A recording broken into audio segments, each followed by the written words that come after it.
What's up, folks? It's your boy Bob Hollywood back with another exciting review. Today's review is going to be of this Showdown Bandit action figure. I used to see these in Walmart all the time. Didn't know anything about Showdown Bandit, but I saw this when I was on vacation in June at a little thrift store, and I like cowboy figures, so for $4 I was like, why not? These probably retail for closer to $10, maybe $12, way out of my price range, especially for something I have no knowledge of. But yeah, I just saw that it was a little cowboy, and then when I was looking it up, I realized, oh, it's a horror game. So that's why it's brought to you in this month of October. Happy Halloween, if no one has told you that yet, even though I know today is not actually Halloween. You see he's in this little bubble. So you just see the figure. It says Bandit at the bottom, Showdown Bandit at the top, some warnings. On the back of the packaging, we see some cross promotion of Greaves and Miss Undertaker. If I like this Bandit figure enough, maybe I'll go ahead and add those to my collection at some point as well, if I come across them. I'm not going to hunt them down. You see some legalese and everything, PhatMojo, kindlybeast.com, and then you see this barcode. Yeah, I'm just going to go ahead and bust them open. I'm not even going to cut away because it's on a bubble. It's on a bubble packaging. It's nothing for me to cut. So no need to cut away. I can free him without having to do all of that, which I've done. He's free. He's released. He is no longer a prisoner. I'm going to stand him up there. Whoops. A little top heavy. And he comes with two accessories, one of which is like a bear claw or bear trap. We've seen something similar, or we will see something similar. This is actually the first figure that is going to release for the month of October, but this is not the first figure that I've recorded. So there will be another bear trap later on, if you know. You'll probably know as soon as, like, you get your notification, because your notifications are on, that, oh, this video is released and it should be in that. But anyway, this is just one solid piece of gray plastic, no articulation. The chain doesn't move. It's just molded like this, and it's gray.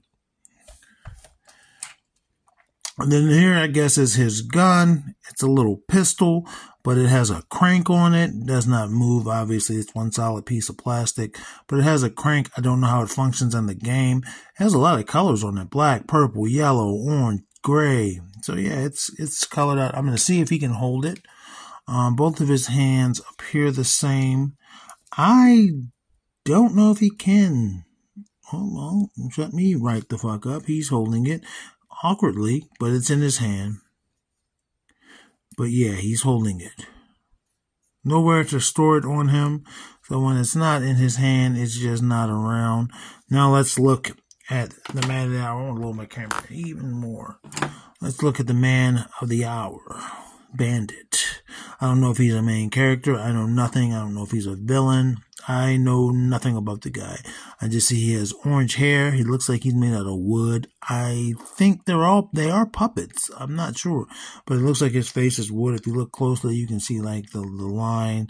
It almost looks like he's wrinkled, but then there's staples. I don't know if you would staple wood. I guess you could. Depends. And his eyes are in this deep recess. He looks very creepy. He looks like a child doll come to life because of the little red spots on his cheek. He's got like a little orange bandana that bandits have in like those sorts of settings. Black vest with some orange trim. Very top heavy again. You can see how he gets thinner as he goes down. Big old boots. I think the whole thing is like one solid piece of wood in their world, maybe, because his feet, you can see his boots are made out of wood. Got some lettering on his back. Kindly Beast, PhatMojo. PhatMojo makes a decent figure at this price point, at that $10 price point. Not the best, but they make some decent ones. And I was going to say, they made the bendy figures, but not this one. The license went over to Jax. You're not going to get a review for Tom because I'm not supposed to keep this Tom. I'm supposed to sell that Tom. But that Tom looks great. So I do want to open that Tom and keep him. Anyway, that's him. Lots of color all over him. Purples and oranges specifically, not a lot of purple, but it's on his little Undertaker hat. And I say Undertaker like the wrestler, not the profession. He's got purple sleeves as well. And again, very top heavy. He does have a peg hole. So if you have trouble standing him, maybe get a base. Again, my little review theater is a base. Peg hole's a little big, but it is going in. Loosened him up some. Let's go over his articulation. I don't think there is much articulation, but let's go over it. His head rotates 360, or else it would, but it's getting caught on this bandana. So it's going to stop, but it does have the articulation there to do it. It's just this is stopping it, but that's no different if a figure's hair is too long and it can't do it. Not on the ball joint. It's just on that peg, so it's not going to go anywhere. It's not going to rotate, it's not going to go up or down. Same thing with his elbow. Not his elbow. I don't know my anatomy today. Same thing with his shoulder. It rotates 360. It is hitting his ear, but it's going to make it past it. No other articulation but that on that elbow. Why do I keep saying elbow on that shoulder? There is no articulation on the shoulder. When I want to say shoulder, I say elbow. When I want to say elbow, I say shoulder. There is no articulation on the shoulder.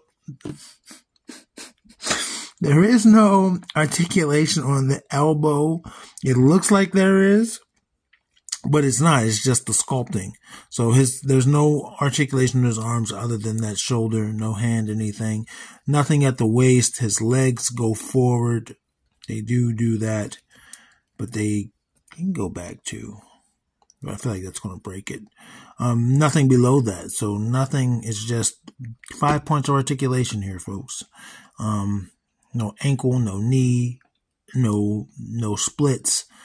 Very limited articulation. So it is what it is. So with that said, there's not much more to talk about. We can get you his height. He's probably going to say, if I'm guessing, I'm going to raise the camera again. He's probably like 4.5. Oh, yeah, about 4.5 at the top of the hood. The hat, from my angle, you could see a little bit better, but I'm not zooming in, so you figure out the 16th. And because he is a smaller figure, you know how that goes. We're just going to bring in the shortest member of the review crew, which is Winston Zedmore, and the tallest member of the review crew, which is Titus O'Neil. And that's what you get. That's the size comparison. And he's going to fit into the world. All of my toys, they live in the same world. So even if it's a little tiny Mighty Max, he's in the same world as Titus O'Neil. They just have their own spaces to occupy. And you can interact with each other, but it is what it is. Anyway, folks, I appreciate you being here. I do.